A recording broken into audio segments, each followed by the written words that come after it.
Good morning students.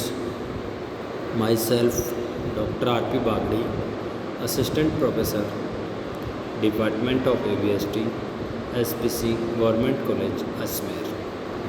आज अपन बात करेंगे income tax law and accounts के बारे में, जो कि बीकॉम पार्ट 3 का पेपर फर्स्ट ABST ग्रुप में आता है। इससे संबंधित मैंने पूर्व में भी वीडियो डाले जो आयकर से संबंधित है, और आज जो बात करेंगे अपन वो करेंगे फुल्ली टैक्सेबल अलाउंसेस, पूर्णतः कर योग्य भत्ते। कर मुक्त भत्तों के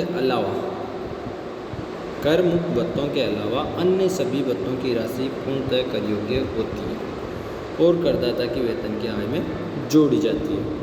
ये भत्ते इस प्रकार होंगे। सबसे पहले है DNS अलाउंस, महंगाई भत्ता। महंगाई भत्ता वह भत्ता होता है जो कर्मचारी को महंगाई बढ़ने के साथ साथ ये भत्ता भी बढ़ाए जाते हैं। जो राजस्थान सरकार के कर्मचारी और अन्य सरकारों के कर्मचारी होते हैं उन कर्मचारी को दिया जाता है, और प्राइवेट सेक्टर में भी कईयों को दिया जाता है और कईयों को दूसरे नाम से दिया जाता है। तो जहाँ पर भी अपने को तो ये ध्यान रखना, महंगाई भत्ता या DNS अलाउंस लिखा हुआ है तो वो संपूर्ण राशि टैक्सेबल है। इसके बाद दूसरा भत्ता होता है सिटी कंपनसेटरी अलाउंस। ये नगर क्षतिपूरक भत्ता। ये जो महानगरों में जो काम करते हैं या छोटे कस्बों में नगरों में काम करते हैं उन कर्मचारियों को दिया जाता है, जो कि नगर क्षतिपूरक के रूप में जाना जाता है। ये भत्ता भी टैक्सेबल होता है। इसके बाद तीसरा है वो है रूरल अलाउंसेस, ग्रामीण भत्ता।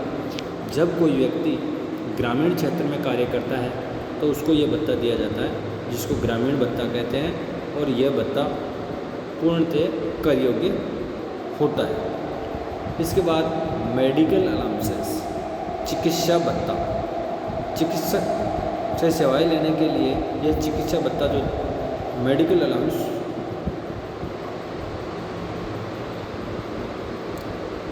अलाउंस चिकित्सा भत्ता भी टैक्सेबल होता है। इसको भी अपन ऐड करेंगे। इसके बाद सर्वेंट अलाउंस, सर्वेंट के लिए जो भत्ता मिलता है वो भी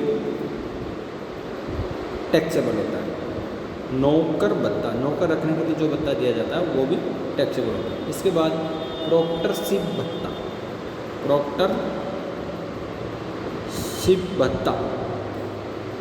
प्रोक्टर भत्ता, जो प्रोक्टर भत्ता मिलता है वो भी संपूर्ण राशि टैक्सेबल होती है। इसके बाद अपन बात करते हैं वार्डनशिप अलाउंस, वार्डन भत्ता। जो वार्डन होता है उनको ये वार्डनशिप अलाउंस मिलते हैं, तो यह भत्ता भी टैक्सेबल होता है। इसके बाद परियोजना भत्ता, प्रोजेक्ट अलाउंस। प्रोजेक्ट के रूप में कोई कार्य करता है तो उसको प्रोजेक्ट अलाउंस दिया जाता है, और ये भी टैक्सेबल होता है। डेपुटेशन अलाउंस, प्रतिनियुक्ति भत्ता। प्रतिनियुक्ति भत्ता, जब कोई कर्मचारी प्रतिनियुक्ति पर कहीं जाता है तो उसको जो ये भत्ता दिया जाता है ये संपूर्ण राशि टैक्सेबल होती है। ओवर टाइम अलाउंसेस, जो कर्मचारी ओवर टाइम कार्य करते हैं तो उनको अधिक समय भत्ता दिया जाता है, तो ये भी भत्ता टैक्सेबल होता है। इसके बाद अंतरिम राहत, इंटरिम रिलीफ। ये कोई इंटरिम रिलीफ फंड के रूप में कोई राशि दी जाती है, तो ये राशि भी टैक्सेबल होती है। इसके बाद अपन बात करेंगे टिफ़िन अलाउंस। टिफ़िन अलाउंस, अगर किसी कर्मचारी को टिफ़िन अलाउंस मिलता है तो वो भी टैक्सेबल होगा। इसके बाद होता है फैमिली अलाउंस।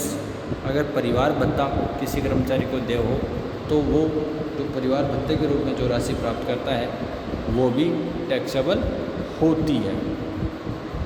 इसके बाद बात करते हैं lunch allowance.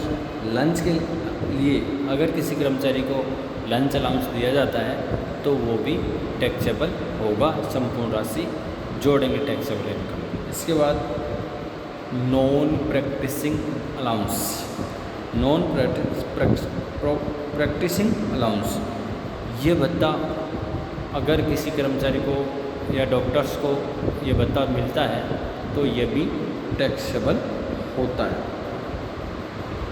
Hard duty allowance, hard duty allowance अगर किसी कर्मचारी को मिलता है तो वो भी संपूर्ण राशि टैक्सेबल होती है। इसके बाद टेलीफोन अलाउंस, टेलीफोन अलाउंस के रूप में अगर किसी कर्मचारी को टेलीफोन अलाउंस के रूप में कोई भत्ता दिया जाता है तो वो भी टैक्सेबल होता है।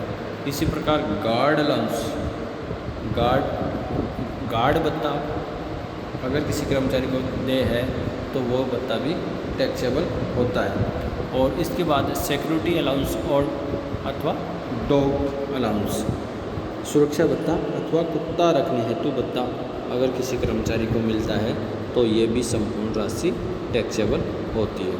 थैंक यू, आज के वीडियो में इतना ही। Okay, bye.